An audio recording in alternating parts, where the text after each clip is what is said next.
जैसा आप लोग जान रहे हैं कि इस समय बिहार में जो कोरोना का प्रकोप है और उसके बाद जिस तरह से अगर कोई काम करने की कोशिश कर रहा है और मदद करने की कोशिश कर रहा है तो सरकार उसे भी मदद करने नहीं दे रही है।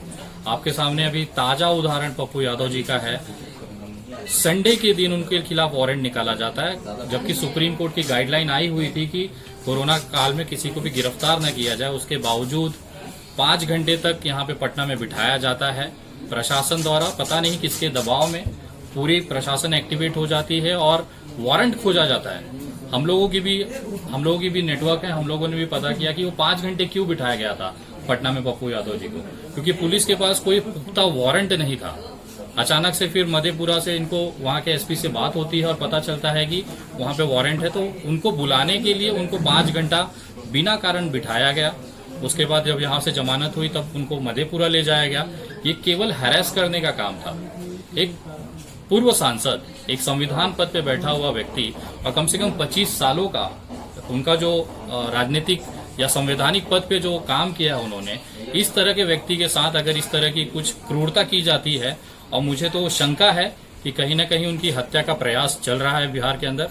कल मैं जिस तरह से दरभंगा गया था, उनके अस्पताल में मुलाकात मुझे नहीं करने दिए, जबकि कोई बड़ा इशू नहीं है। मेरे पास कोरोना नेगेटिव की रिपोर्ट है।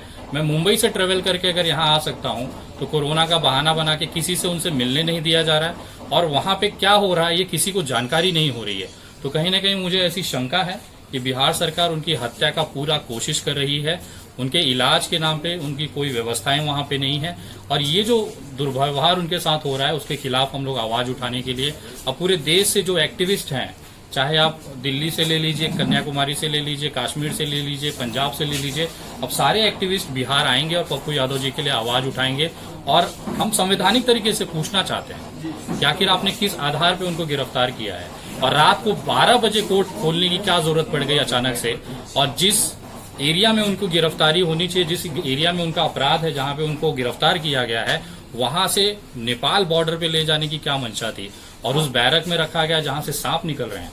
तो ये जो कहीं न कहीं उनका जो सरकार की जो उद्देश्य था वो बहुत स्पष्ट है कि हम ना काम करेंगे ना आपको करने देंगे। अगर कोई बिहार की जनता को बचाएगा तो उसको जेलों में डाल दिया जाएगा। तो एक छोटा संदेश हम तमाम सामाजिक कार्यकर्ताओं की तरफ से है कि आप जेल के दरवाजे खोलिए, हम लोग आ रहे हैं, हमें गिरफ्तार करिए। अभी फिगर था नेगेटिव का, फिर भी क्या बोला गया था, क्यों नहीं मिलने दिया गया? सर देखिए, कोरोना का कारण बताया जा रहा है, उनकी तबीयत अस्वस्थ है बताई जा रही है, लेकिन मेरा सवाल ये पूछना था कि हम लोगों का विषय ही पूरा बदल दिया गया है। अब सारे लोग पप्पू यादव पे फोकस हैं, लेकिन कोई रूढ़ी से सवाल नहीं पूछ रहा है कि वो एम्बुलेंस आखिर क्या हुआ। जो पप्पू यादव ने 40 ड्राइवर्स दिए थे उनका रूढ़ी जी ने क्या किया है, और वो एम्बुलेंस क्या अभी भी बिहार की जनता के लिए खुले हैं या नहीं खुले हैं। अगर रूढ़ी जी का हिसाब किया जाए तो वो इकलौते ऐसे इंसान हैं जिनको बीच मंत्रिमंडल में से उठा के फेंक दिया था इसी एनडीए सरकार ने। वो क्या कारण था, कोई बता सकता है क्या? हम लोगों ने जब इसकी पूछताछ की खोद किया तो पता चला उनके ऊपर गंभीर भ्रष्टाचार के आरोप हैं, और ये आरोप कोई ऐसे वैसे नहीं है। जिस जमीन पे वो एम्बुलेंस मिले हैं, मैं आज आपके वीडियो कॉन्फ्रेंस के इस प्रेस कॉन्फ्रेंस के माध्यम से मैं पूछना चाहता हूं बिहार सरकार से कि उनकी पर्सनल जमीन पर सरकारी पैसे 9 करोड़ रुपए से उनके जो घर बनाया है, भव्य घर बनाया है, वो पैसे की निकासी आखिर किसने की है और किसने इसमें मदद की है। हमारे पास वो डिटेल्स हैं जिसमें मैं आपको ये कह सकता हूं, जिसमें मिली भगत है वहां के डिस्ट्रिक्ट मजिस्ट्रेट, वहां के रूढ़ी जी खुद, और उस विभाग से जिस विभाग में वो मंत्री रहे हैं उस विभाग के सरकारी पैसे से, बिहार की आम जनता के पैसे से 9 करोड़ रुपए से उन्होंने अपना भव्य घर बनाया है। इस तरह के आरोपों की जब जांच होगी, उस अमाउंट का अभी तक कोई ऑडिट नहीं हुआ है। यही सब कारण है कि रूढ़ी जी को बीच मैदान में से उनको पद से साइड कर दिया गया, मंत्रिमंडल से हटा दिया गया। और जब पप्पू जी जाके वहां पे किसके लिए उन्होंने सवाल पूछा था, आम जनता जो बिहारी है यहाँ पे जो मर रहा है उसके लिए सवाल पूछा था। हो सकता था वो एम्बुलेंस महीने भर में 10 लोगों की जान बचा पाती, वहां पे 40 एम्बुलेंस था, कम से कम 400 लोग बचते थे ना।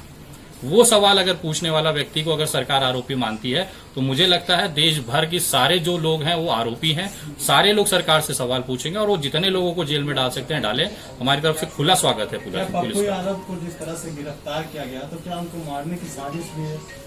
सर मैं आपको जिस तरह से शहाबुद्दीन का मामला हुआ है, जहां पे कोरोना नहीं होने के बावजूद भी उनकी दिल्ली में हत्या हो जाती है, हम लोगों ने इसके बाकायदा सोशल मीडिया पे बहुत सारे सवाल उठाए, लेकिन कोई जवाब नहीं मिल पाता। तो मुझे अंदेशा है और विश्वास है कि अभी जब यहाँ से पप्पू यादव जी गए थे, कोरोना नेगेटिव थे, लेकिन जब वो थोड़े दिन के बाद उनको पॉजिटिव कर दिया जाएगा और पॉजिटिव की आड़ में एक साजिशन हत्या पप्पू यादव की कर दी जाएगी, क्योंकि उनका जो कद है बिहार के अंदर वो अब बड़ा हो चुका है। एक तरफ सत्ता विपक्ष सब मिल के खेल रहे हैं। आप अगर राजनीतिक बयान देखेंगे तो वहां पे पप्पू यादव के खिलाफ ही आरजेडी भी है, जेडीयू भी है, बीजेपी भी है, सभी हैं। लेकिन बिहार की जनता के लिए अगर कोई आवाज उठा रहा है, जो रस्तों पे लंगर पर बांट रहा है, ऑक्सीजन सिलेंडर बांट रहा है, रेमडेसिविर इंजेक्शन बांट रहा है, तो केवल एक इंसान है। और शायद यही कारण है कि राजनीतिक हत्या करने का उनका प्रयास चल रहा है। अगर पप्पू यादव नहीं होगा तो फिर जम के भ्रष्टाचार होगा।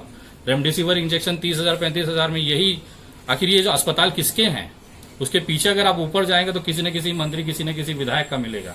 ये जो फायदा है, पैसा जो कीमत है, वो जनता की जान पे, लाशों पे कमाने का पूरा प्रोपोगेंडा है, पूरा तैयारी है, जिसमें रुकावट पप्पू यादव कर रहे हैं। और यही खामियाजा है कि आज वो जेल में है और कुछ दिनों बाद उनकी हत्या हो जाएगी। पप्पू यादव से मिलने तो नहीं दिया गया, क्या वहाँ के डॉक्टर से आपकी मुलाकात हुई? क्या कुछ वहाँ का माहौल है अस्पताल का? वहाँ जो अस्पताल के हालात है वो बद से बदतर है।